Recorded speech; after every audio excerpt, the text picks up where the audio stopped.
Donc, vous l'aurez compris, je vais aborder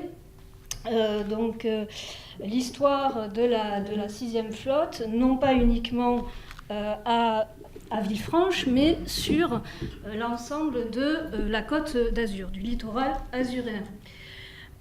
Alors, je vais commencer par une diapositive. Est-ce que c'est bon, vous m'entendez là? Oui, ça va? Alors, donc, cette photo date du 30 juin 1948. Ce 30 juin 1948, les ports de Villefranche-sur-Mer, Golfe-Juan et Monaco accueillent une impressionnante escadre américaine. Elle se compose du cuirassé USS Missouri, sur lequel a été signée la reddition japonaise en 1945. Elle se compose aussi de 4 destroyers, d'un navire de débarquement, de l'énorme porte-avions Coral Sea et de 2 contre-torpilleurs, le tout transportant plus de 8000 marins. Alors cette manifestation est telle que les presses locales et nationales en rendent compte avec un mélange de sympathie, d'admiration, mais aussi un peu d'inquiétude en ce début de guerre froide. Alors cette visite impressionnante inaugure le début en fait d'une longue période de presque 20 années durant lesquelles les ports azuréens deviennent des escales privilégiées de la 6e flotte américaine. Alors en 1956, vous le savez certainement, la commune de Villefranche est en outre officiellement élevée au rang de port d'attache du navire amiral, et le reste jusqu'au retrait de la France du commandement intégré de l'OTAN en 1967. Cette présence accrue de l'US Navy entraîne progressivement la formation d'une communauté américaine originale, constituée de militaires et de civils, et marquant avec plus ou moins d'intensité toutes les communes du littoral entre Menton et Théoul-sur-Mer. Alors, durant la même période, les régions du nord, nord-est et ouest de la France voient elles aussi s'installer des dizaines de communautés associées aux forces terrestres et aériennes de l'OTAN. L'ensemble de ces forces, auxquelles la 6e flotte appartient, constitue un immense système de défense sur le théâtre européen de la guerre froide.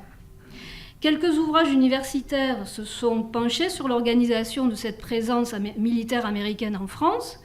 Cependant, la part consacrée à Villefranche et à la Côte d'Azur y reste très limitée. Alors, il est vrai que du point de vue stratégique, le littoral azuréen ne constitue pas un territoire absolument fondamental pour le système de défense européen. Cela ne rend pas moins intéressante l'étude d'une présence militaire américaine qui se démarque par bien des aspects des autres communautés vivant autour des bases de l'OTAN.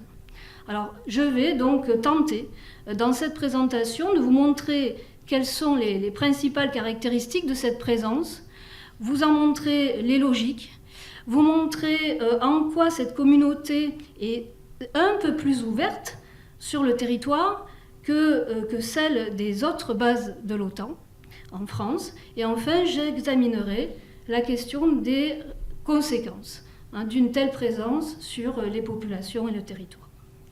Alors, commençons par les logiques. Alors, je commence par cette diapositive. En fait, dès 1946, ce qui reste de la marine américaine en Méditerranée après le deuxième conflit mondial est progressivement transformé en flotte permanente.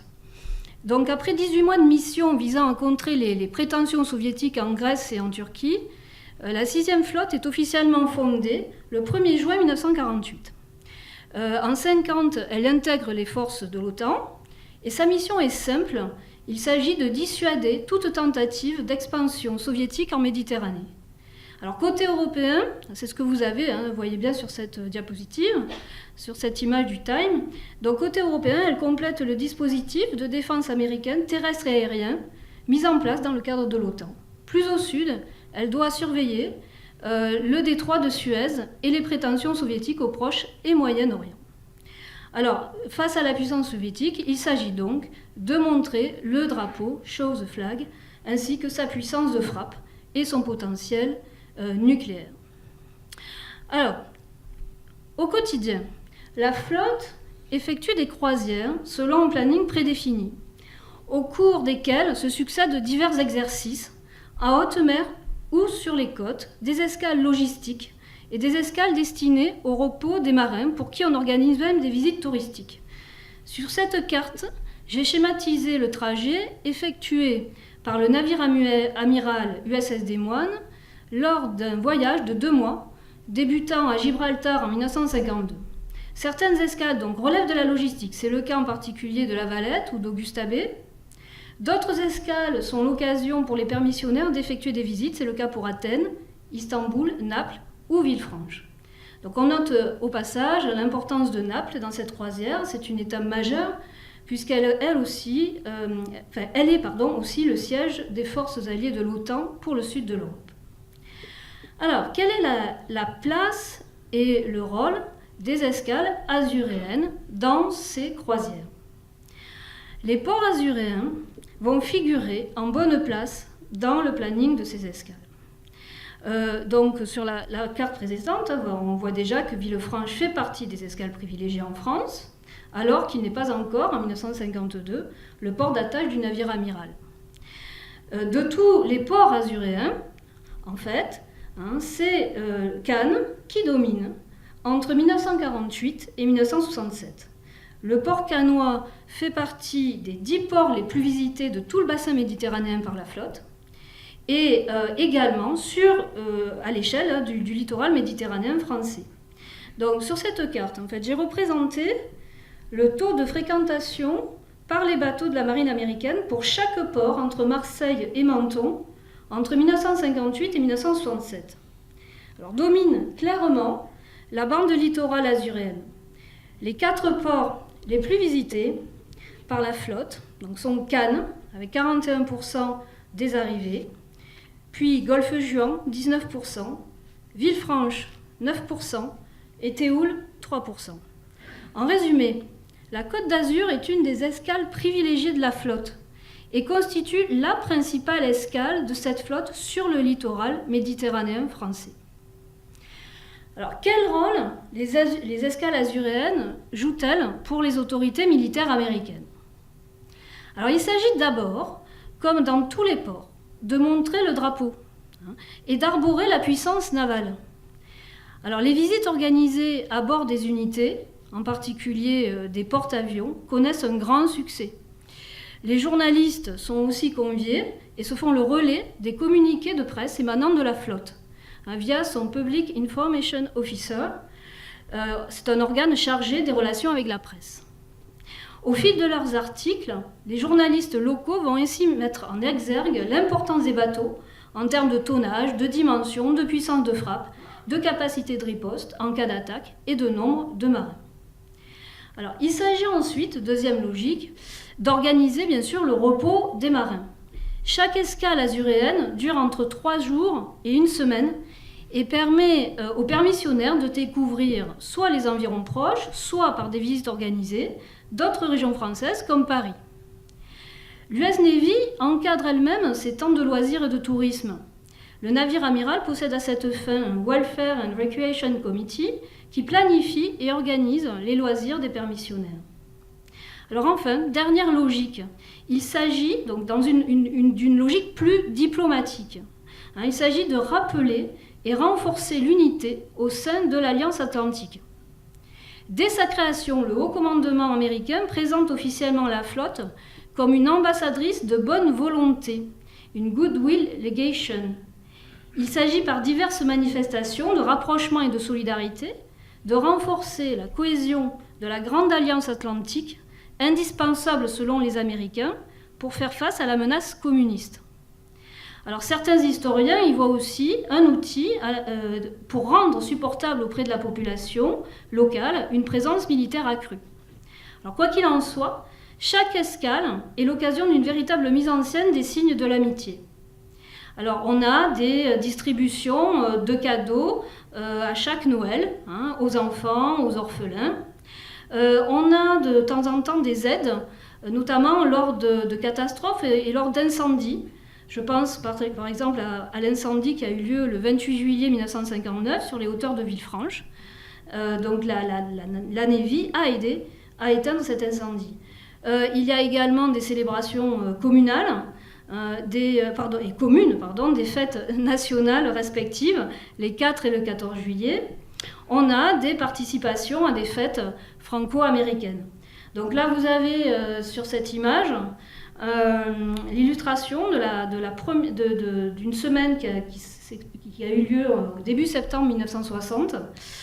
Donc c'est la semaine franco-américaine à l'initiative du consulat américain de Nice, à l'occasion de l'anniversaire du rattachement de Nice à la France. La flotte est donc mobilisée à cette occasion. Alors, dans les escales azuréennes, Villefranche tient une place unique. Alors, je vais donc examiner la spécificité de Villefranche. Villefranche s'inscrit bien dans les 3 grandes logiques précédentes. Mais très vite, on va lui adjoindre, bien sûr, une 4e mission, c'est celle d'accueillir les familles des officiers du navire amiral. Dès le début des années 50, de petites colonies américaines se forment dans diverses communes portuaires autour du bassin méditerranéen. Naples, Rome, mais aussi Saint-Jean-Cap-Ferrat et Villefranche-sur-Mer. Alors progressivement, il semble que le choix de cœur est penché en faveur de la Riviera. Alors pourquoi Villefranche ? Elle possède divers atouts, cette ville évidemment, c'est son atout d'abord et avant tout naturel, sa beauté et son atout naturel. Sa rade qui permet un mouillage facile, bien abrité et hors de portée des bombardiers soviétiques basés en Crimée. Il ne faut pas l'oublier. Après, vous avez bien sûr un deuxième atout, c'est sa proximité de l'aéroport de Nice, qui est très utile pour l'acheminement de matériel et le déplacement du personnel. Ensuite, vous avez également son accessibilité et sa proximité avec des villes mondialement reconnues et appréciées, offrant diverses aménités intéressantes pour les familles, ainsi qu'un réseau de structures anglophones, ça c'est très important, qui est déjà en place et qui est lié à la longue présence britannique sur la côte. Alors, nous avons des églises protestantes, des librairies anglaises, des théâtres et des cinémas anglophones. Enfin, dernier atout et non des moindres, il s'agit d'un port familier pour la Navy, puisque depuis la deuxième moitié du XIXe siècle, les marins américains et la flotte américaine mouillent de manière régulière. En 1875, un guide britannique note déjà la présence d'une escadre passant habituellement une grande partie de l'hiver à Villefranche. Dans les années 20 et 30, des écrivains évoquent l'animation liée à la flotte américaine.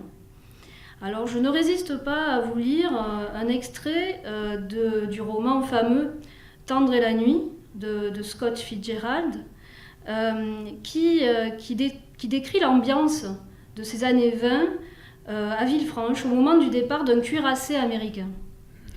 Il y eut des cris, des larmes, des hurlements, des promesses quand la première chaloupe déborda, tandis que les femmes se pressaient sur le quai, bruyantes, agitant les bras en signe d'adieu.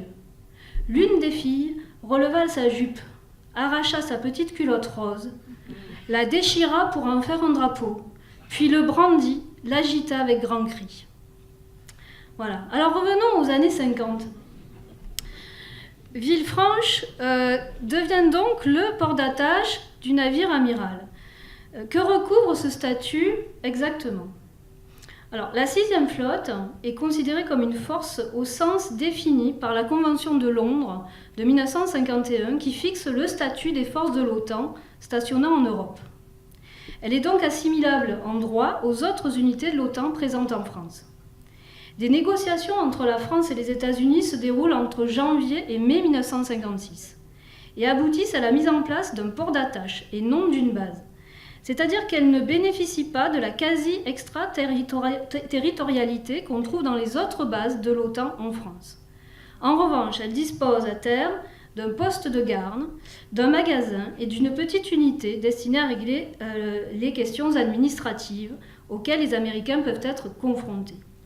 Assimilée aux autres unités de l'OTAN, elle sera donc en 1967 également concernée par le retrait de la France du commandement intégré. Villefranche cessera alors d'être le port d'attache au profit de Gaète en Italie, et la fréquence des passages de la flotte sur la Côte d'Azur diminuera considérablement. Alors passons maintenant à l'examen des spécificités de cette présence sur notre littoral. Alors, cette présence s'éloigne considérablement dans son organisation, comme dans sa forme, des bases de l'OTAN installées ailleurs en France. Nous sommes très loin du schéma classique, de l'espace clos d'un camp militaire construit ex nihilo, dans lequel s'agrègent des logements, les terrains de sport, les magasins, les administrations exclusivement destinés aux militaires et à leurs familles. Comme le signalait un journal américain de 1967, il ne s'agit pas sur la Côte d'Azur d'un Navy ghetto. Alors, nous retiendrons 3 spécificités par rapport aux autres bases américaines en France. La première, c'est sa dualité. Alors en effet, cette présence regroupe 2 ensembles associés à des espaces vécus et des temporalités différents. Le groupe le plus important numériquement est celui des marins en escale et qui n'ont pas d'attache familiale à terre sur la Riviera. Une semaine par mois, en moyenne, les différents ports voient ainsi débarquer simultanément des milliers de marins. Les chiffres varient, mais peuvent facilement atteindre les 8000. Donc 2 petits pics de fréquentation annuels sont repérables. Les 2 mois d'été et la fin du mois de décembre, c'est-à-dire au moment des fêtes de Noël. Alors chaque séjour peut durer entre 2 et 8 jours, durant lesquels les marins fréquentent les plages, les bars, les boîtes de nuit, mais aussi les lieux les plus touristiques. Dans chaque port, on retrouve le même schéma de fréquentation. Les cafés et restaurants de bord de mer, qui sont relativement calmes, et les cafés et boîtes de nuit dans les rues suivantes, à l'arrière du front de mer, beaucoup moins calmes et parfois très mal fréquentés.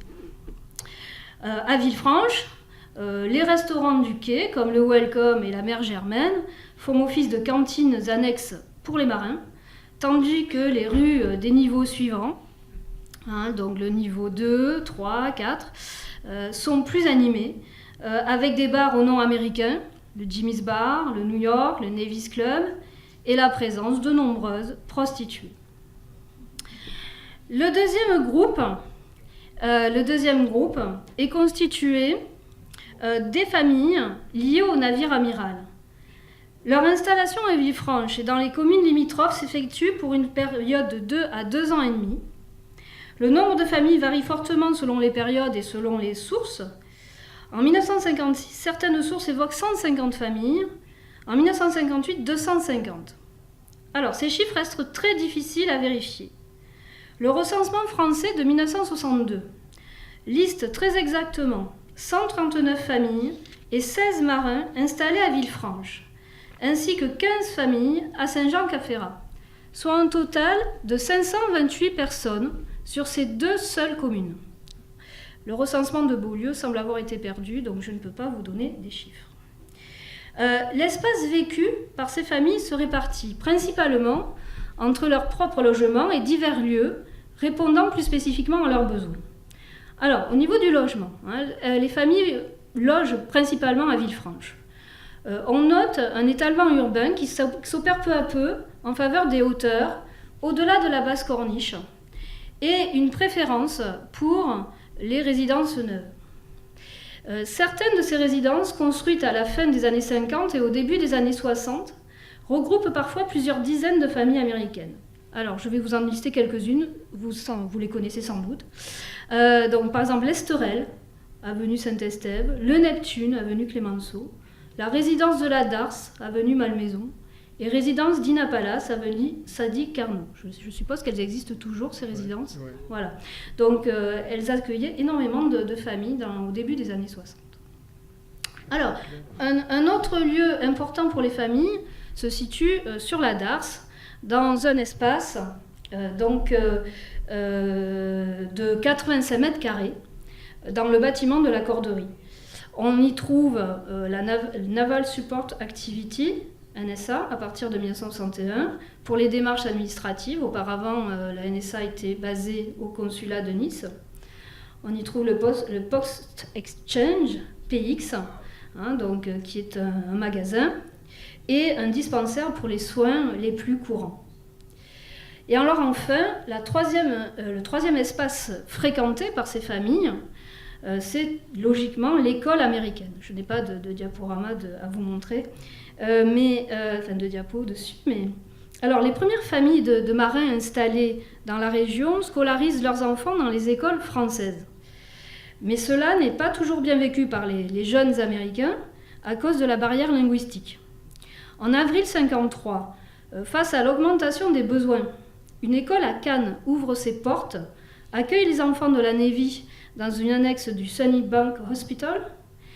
Entre 1954 et 1956, un service de bus permet aux élèves résidant à Villefranche et ses environs d'être scolarisés dans l'école cannoise, jusqu'à ce que décision soit prise avec l'accord de la Navy d'ouvrir une école à Nice à destination des enfants les plus jeunes. Cette école élémentaire privée, appelée Villa Orlamonde, accueille une centaine d'enfants dans une annexe de la Villa Metterlink. Le cursus anglo-américain est assuré par des professeurs surtout britanniques et dans des conditions idéales, 10 à 12 élèves par classe. La Navy couvre les frais de scolarité.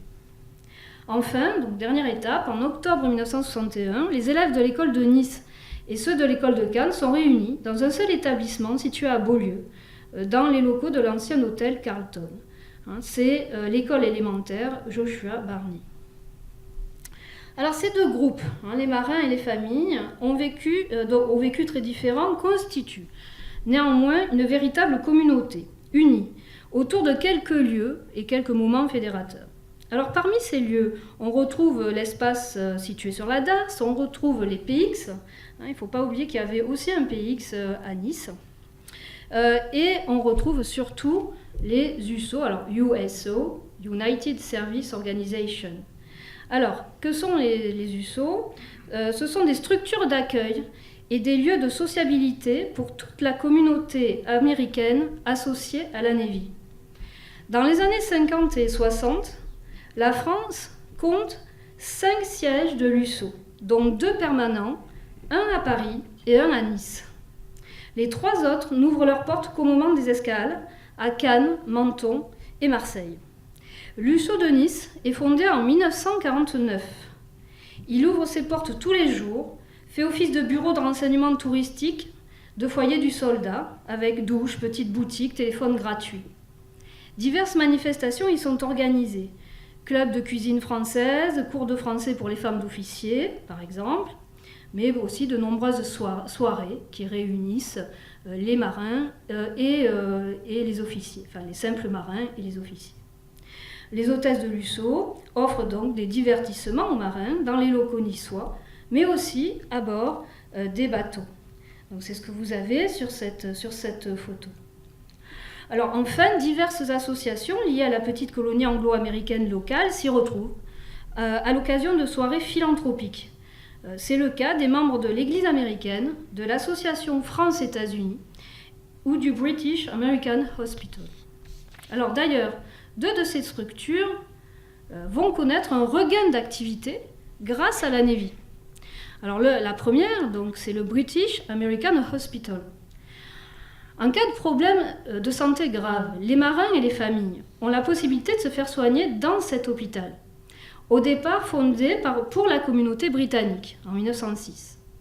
En mars 1956, un contrat de location entre la marine américaine et l'hôpital convient de la mise à disposition des marins et de leurs familles d'un dispensaire et d'une aile composée de 6 chambres et de 8 lits dans les locaux même de l'hôpital, le tout sous encadrement direct du service médical de la marine. D'une manière plus générale, les revenus émanant du dispensaire américain représentent environ 25% des revenus totaux de l'hôpital. Alors, la deuxième structure redynamisée par la présence de la flotte est l'American Church of the Holy Spirit, qui se trouve là, donc à Nice. Cette très ancienne institution fondée en 1873 pour les hivernants américains connaît à sa réouverture en 1944 de grandes difficultés. Il faut attendre la deuxième moitié des années 50 pour qu'elle retrouve une activité normale. L'arrivée de la 6e flotte est une des principales explications de ce regain. Le nombre de paroissiens assistant aux offices triple à partir de 1956. Durant toute cette période, la collaboration entre l'US Navy et l'Église est très étroite. Les amiraux et officiers supérieurs du navire amiral sont membres honoraires du conseil presbytérial. La division des forces armées américaines accorde à l'Église une subvention de $100 par mois en compensation des services rendus aux membres de la Navy. En 1964, une étape est même franchie. Face aux difficultés financières chroniques de l'Église, l'armée américaine décide de participer à 20% du budget de l'Église et de nommer un membre du clergé, avec la double fonction de prêtre en charge de l'Église et d'aumônier de la Navy. On assiste donc à une reprise en main totale de l'Église par l'armée américaine et l'US Navy. Alors, cette communauté bénéficie donc de services et de structures spécifiquement organisées pour ses besoins. Cela signifie-t-elle qu'elle vit en vase clos ?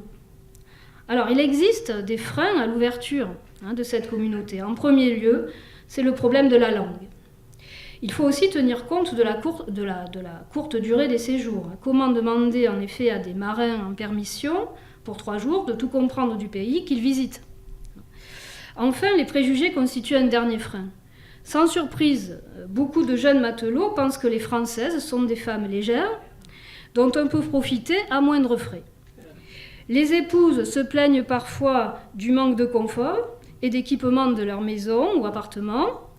Elles sont surprises, par exemple, de ne trouver dans toute la région qu'un seul lavomatique à l'américaine, à Nice. Elles trouvent les produits d'hygiène trop rudimentaires et sont suspicieuses à l'égard du processus de conservation de certains produits, comme le lait. Alors, cependant, il faut se garder de toute simplification. Plusieurs éléments vont favoriser, au contraire, un certain niveau d'ouverture, voire un début d'acculturation. Tout d'abord, premier élément, l'éparpillement géographique de cette présence américaine et des structures associées sur plusieurs communes empêche la mise en place d'un ghetto et rend inévitable une certaine ouverture aux habitudes locales. Alors ensuite, la communauté met spontanément en place des outils qui fournissent quelques clés de compréhension des problématiques locales, et en premier lieu des journaux produits par et pour les épouses, dans lesquels on retrouve des lexiques, des recettes de cuisine, etc. Alors on retrouve ces mêmes outils à destination des matelots à bord des bateaux. Ce sont les 2 premières unes que je vous ai mises là. Donc la première, c'est avec le dessin d'enfants. Donc là, c'est vraiment le journal des femmes de Villefranche, de femmes de la Navy. Ensuite, vous avez donc la deuxième image, c'est The French Riviera. Donc c'est en fait une espèce de guide distribué à bord des bateaux pour les marins, pour les simples matelots, pour les marins en escale. Et enfin, le dernier journal est un journal local, en fait, anglophone, destiné à la communauté, donc anglophone, mais dans lequel on trouve beaucoup d'informations qui tournent autour de la Navy. Voilà. Alors, donc ça, c'est, donc, vous voyez, des outils.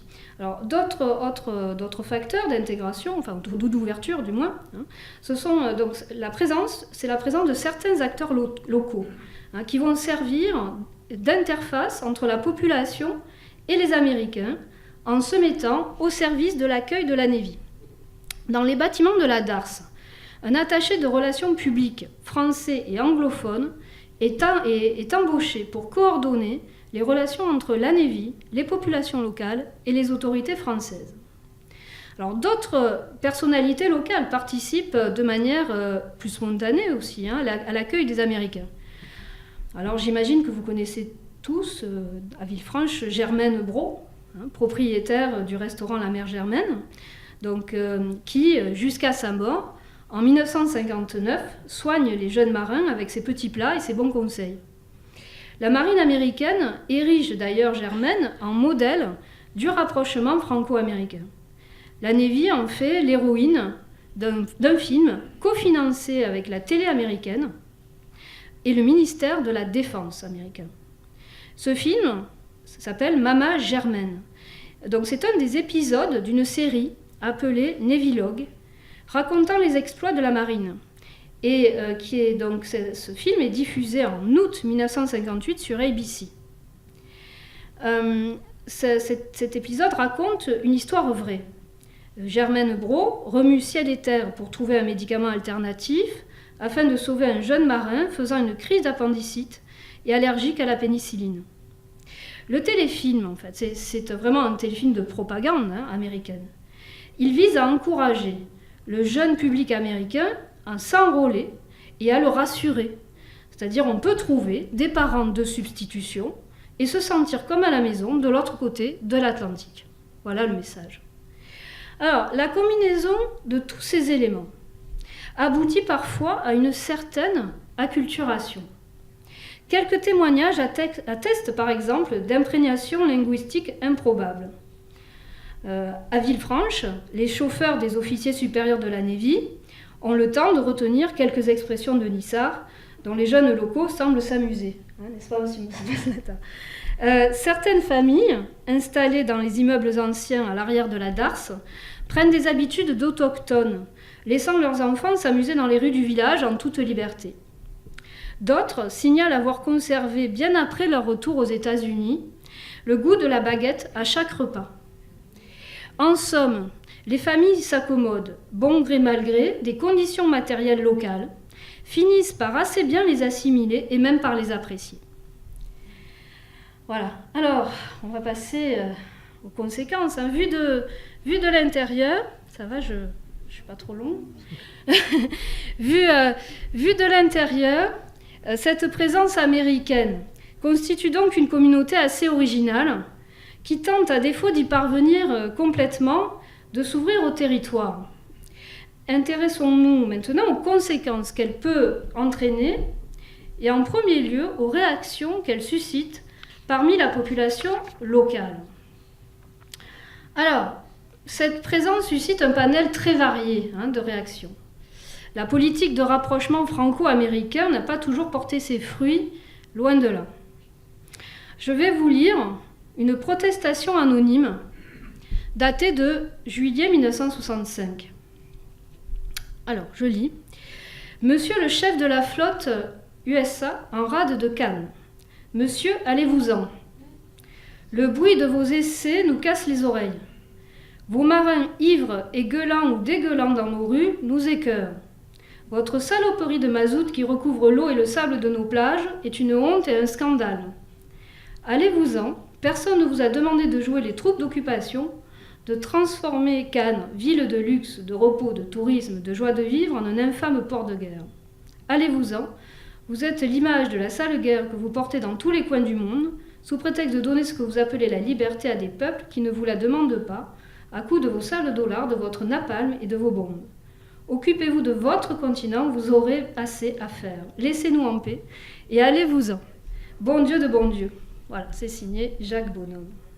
Bon alors, fort heureusement, cette protestation virulente ne représente pas l'état d'esprit de la majorité des Azuréens. Cependant, elle a le mérite de regrouper en un seul document l'ensemble des griefs que les habitants peuvent, ça et là, émettre à l'égard de la marine américaine. Alors reprenons ces points les uns après les autres. D'abord, première source de mécontentement, la pollution. Les nuisances sonores et la pollution, les rejets de mazout. Les nuisances sonores, effectivement, sont liées aux réacteurs des avions qui font souvent des exercices. Le mazout. Alors, le texte fait référence aux rejets ayant eu lieu la veille, le 12 juillet 1965. Lors d'une fausse manœuvre, le porte-avions Shangri-La déverse 12 000 litres de mazout, lequel s'échoue sur les plages situées entre Cannes et la Napoule, épargnant la Croisette. Alors, ça c'est le premier grief. Autre source de mécontentement. Les populations se méfient en fait du comportement des marins. On repère en effet dans les archives des traces d'indiscipline, souvent liées à la forte consommation d'alcool, des plaintes pour bagarres, vitrines cassées, vols, dégradations diverses. La Navy possède une police militaire, la Shore Patrol, qui travaille de concert avec la police locale pour éviter les débordements. Cela ne suffit pas toujours à éviter les incidents. Dans les cas les plus graves, en fait, on constate une volonté d'un côté comme d'un autre d'éviter toute crise diplomatique. La plupart du temps, les marins sont remis aux autorités militaires américaines qui vont régler en interne le problème. À ces incidents s'ajoutent des plaintes de riverains liées à l'afflux des prostituées dans leur quartier en période d'escale. Alors en effet, le nombre de prostituées en période de passage de l'escadre américaine double. En 1965, on estime que pour l'ensemble des communes situées entre Cannes et Villefranche-sur-Mer, le nombre de prostituées passe de 500 en période habituelle à 1000, dont 200 pour Villefranche. Alors, troisième reproche qui est mentionné dans cette protestation, c'est celui de la troupe d'occupation. Alors, cette thématique revient couramment. La perte de la souveraineté nationale alimente les discours politiques de tendances diverses. À partir de 1958 et l'arrivée de De Gaulle au pouvoir, la posture générale de la France vis-à-vis de l'OTAN se modifie et libère ce type de discours dans l'opinion publique française et donc aussi azuréenne. Alors, dernier reproche, la guerre du Vietnam, dans ce que je vous ai lu. La sale guerre. Alors, c'est sans surprise, elle s'inscrit dans l'ensemble de la contestation qui se développe en Occident vis-à-vis de ce conflit durant la même période. Plus généralement, la présence des bâtiments militaires et de la flotte nucléaire, de la force nucléaire, dont ils sont les supports, si près des habitations, suscite chez certains Azuréens une peur diffuse, celle de devenir, en cas de frappe atomique, des cibles privilégiées. Alors, tous ces sujets de méfiance ou de contestation sont repris et largement exploités par le Parti communiste local, incarné alors par la forte personnalité de son représentant, Virgile Barrel, député des Alpes-Maritimes, conseiller municipal de Nice et directeur du journal Le Patriote de Nice et du Sud-Est. En 1957, il alerte ainsi la Chambre. Mais en pensant que cette 6e flotte est tout près des villes, des ports, des rades de la Méditerranée et des millions d'êtres qui n'aspirent qu'à y vivre pacifiquement, nous sommes inquiets. Voilà ce qu'il dit. Alors, ainsi, la présence de la 6e flotte est loin de faire l'unanimité. L'atlantisme populaire souhaité par les États-Unis dans les pays membres de l'OTAN reste un idéal difficile à atteindre. Cependant, on ne peut pas non plus occulter, à l'autre bout du spectre de l'opinion publique, les réactions les plus favorables que cette présence a pu exercer. Alors, un groupe à ce niveau-là se démarque clairement, c'est celui de la jeunesse. À Villefranche, certains témoins se souviennent avec émotion des matchs de baseball joués par les soldats dans le stade municipal, des grosses voitures américaines, des officiers débarquant sur le port, des jeans et des bouteilles de coca récupérées. Certaines jeunes françaises sont séduites par les beaux marins américains. Certains parents le regrettent d'ailleurs. En mars 1959, l'Union locale des associations de parents d'élèves des lycées et collèges de Cannes se plaint auprès du commissariat central des marins américains qui se montrent trop pressants à l'égard des jeunes filles cannoises. Les rencontres ne manquent pas, évidemment, et aboutissent parfois à des mariages en bonne et due forme. Alors, j'ai réalisé le décompte de ces mariages pour la mairie de Villefranche. Alors, les mariages franco-américains, entre 1949 et 1966, donc on compte 142 unions sur un total de 805 mariages en mairie de Villefranche, c'est-à-dire 18% des mariages. C'est beaucoup, c'est même 2 fois plus que sur une base de l'OTAN traditionnelle du nord de la France. Donc, on note quelques rares unions jusqu'en 1955, puis une progression plus ou moins continue entre 1956 et 1960. Le pic est atteint en 1960 avec 23 mariages binationaux, soit 44% des unions enregistrées, et près de 2 mariages par mois en moyenne. En somme, la période 60-62 semble avoir été la plus prolifique et coïncide à peu près avec le pic de fréquentation de la Navy sur nos côtes. Voilà, donc là, il faut regarder la courbe noire. Vous avez ce pic de fréquentation. En fait, il faudrait regarder pour Villefranche. Donc, c'est vraiment ce début des années 60 qui est très prolifique. Alors, sans transition, interrogeons-nous maintenant sur les conséquences économiques d'une telle présence. Alors, quelle place la 6e flotte tient-elle dans l'économie locale, alors que dans le même temps, la Côte d'Azur connaît un développement touristique considérable? En d'autres termes, la présence des marins et de leurs familles nuit-elle au tourisme ou au contraire le complète-t-il? Alors, je vais faire plusieurs constats. Premier constat, celui d'une conciliation en fait très difficile à gérer entre marine américaine et activité touristique en période d'escale. En effet, donc, en période estivale et au moment du festival de Cannes, l'afflux simultané des marins et des touristes dans les zones portuaires entraîne des mécontentements. Par exemple, dans les années 50, à Golfe-Juan, les propriétaires de yachts protestent contre le va-et-vient des navettes de la Navy. Cela aboutit à une réorganisation des jetées en période d'escale. Alors là, vous avez un plan des archives nationales, en fait, des ponts et chaussées, qui explique comment doivent être réaménagés les quais. Donc, on a d'un côté, donc du côté ouest, le quai pour le débarquement des simples marins et du matériel. Le côté est, le débarquement des officiers. Et bien, au milieu, vous avez une toute petite partie réservée, donc du côté ouest, aux yachts, qui doivent se mettre sur plusieurs rangées. Voilà. Qui doivent donc se serrer. Bien, alors, les municipalités tentent aussi de gérer les diverses nuisances et pollutions déjà évoquées. Elles sont tiraillées entre le fait de ne pas froisser les Américains et le fait de trouver des solutions pour ne pas faire fuir les touristes. À Cannes, les maires ne cessent durant toute cette période de convaincre les amiraux de la 6e flotte de limiter leurs escales durant la période estivale, au profit de l'arrière-saison. Cela ne semble pas avoir été entendu. Alors, deuxième constat, ce que je viens de vous dire, c'est assez problématique parce que les retombées économiques de la présence américaine, en fait, restent très limitées, surtout si on les compare aux retombées touristiques. Pour la seule ville de Cannes, le nombre de marins effectuant une escale s'élève en moyenne à 48 000 chaque année. Or, on sait que la ville, dans les années 60, accueille 600 000 visiteurs. Donc les marins, par an, les marins représentent à peine un peu plus de 7% des visiteurs. Lissé sur l'année, l'apport de devises reste donc très faible.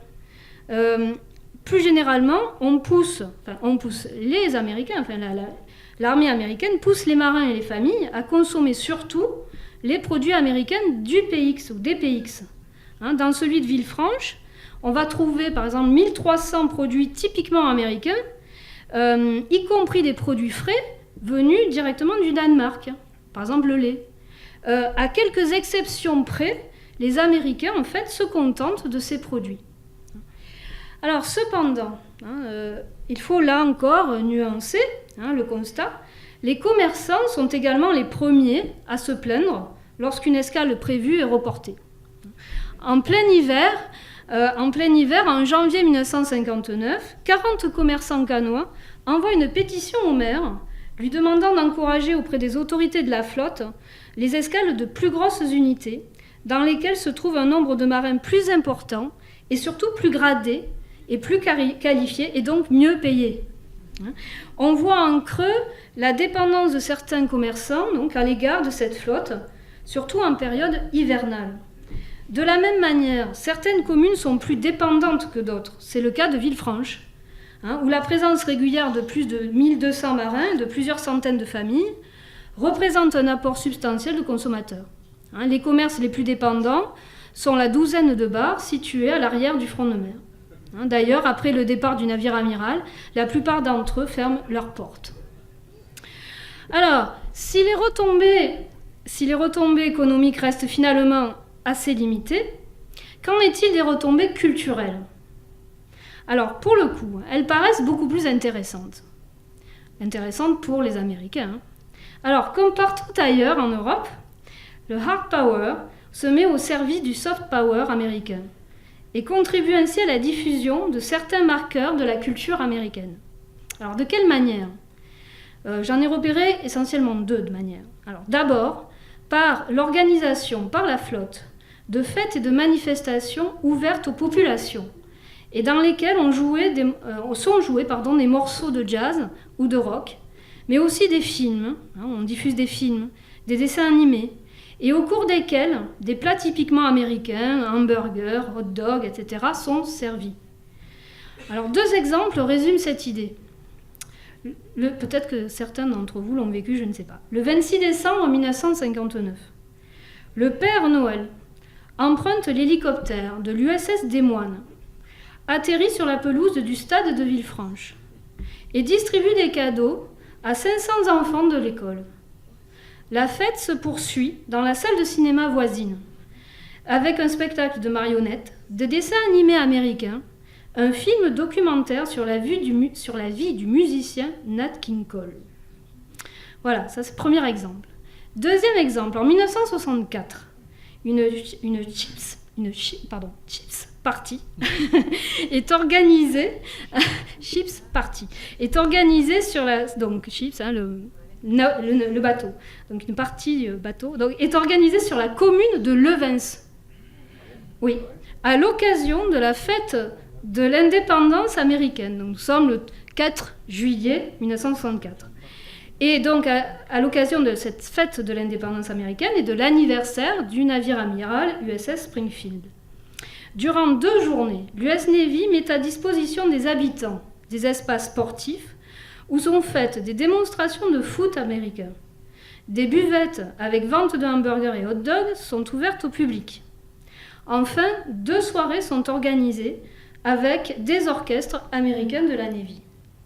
Alors la Navy possède, les navires possèdent en effet leur propre groupe de rock et de jazz qui se produisent à terre dans les fêtes et les boîtes de nuit. Alors à la fin de l'année 1959, par exemple, se forme à bord de l'USS Des Moines le groupe de rock et de blues dénommé Travels.